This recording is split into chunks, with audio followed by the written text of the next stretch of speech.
बटोगे तो कटोगे, ये योगी आदित्यनाथ मुख्यमंत्री उत्तर प्रदेश ने कहा।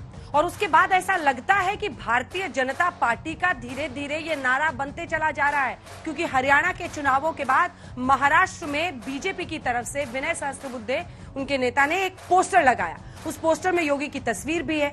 बटोगे तो कटोगे का नारा वहां पर लगा हुआ है। तो क्या अब बीजेपी को ऐसा लगता है कि इस वाले नारे से हम हिंदुओं को ये कहेंगे कि जाति के आधार पर मत बटो, फायदा विपक्ष ले जाता है, और इसीलिए हिंदुओं को एकजुट रखने की ये मुहिम क्या काट है कास्ट सेंसस और संविधान वाले मुद्दे पर, जिस पर इंडिया गठबंधन चुनाव लड़ता है।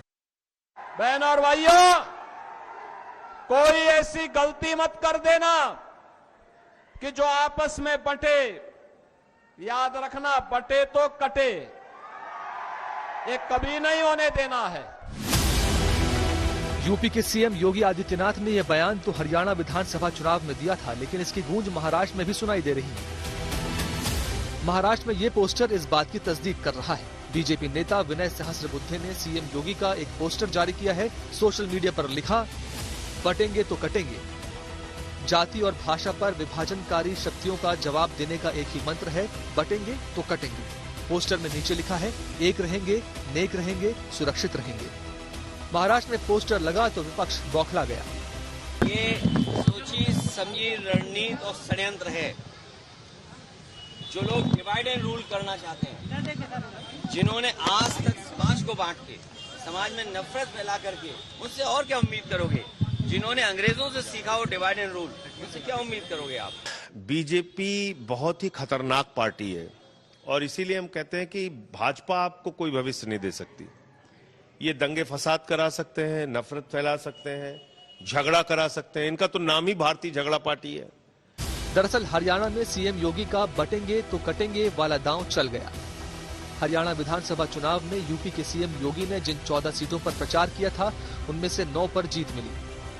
सीएम योगी ने हिंदुओं को एकजुट होकर राष्ट्र के लिए वोट देने की अपील की थी।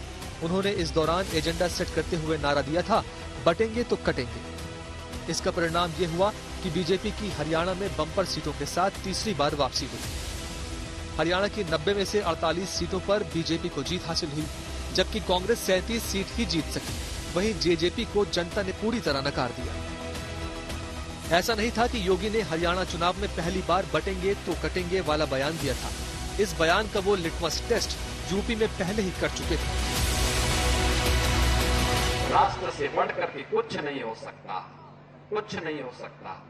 और राष्ट्र तब सशक्त होगा जब हम एक रहेंगे, नेक रहेंगे, तभी नेक रहेंगे।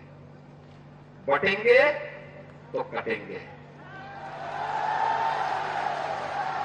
सुरक्षित रहेंगे और समृद्धि की पराकाष्ठा को पहुंचेंगे। सीएम योगी के इसी बयान को अपने अंदाज में पीएम मोदी ने भी महाराष्ट्र में कहा था। कांग्रेस और उसके साथियों का एक ही मिशन है, समाज को बांटो, लोगों को बांटो और सत्ता पर कब्जा करो।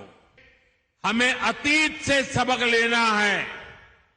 हमें हमारी एकता को ही देश की ढाल बनाना है।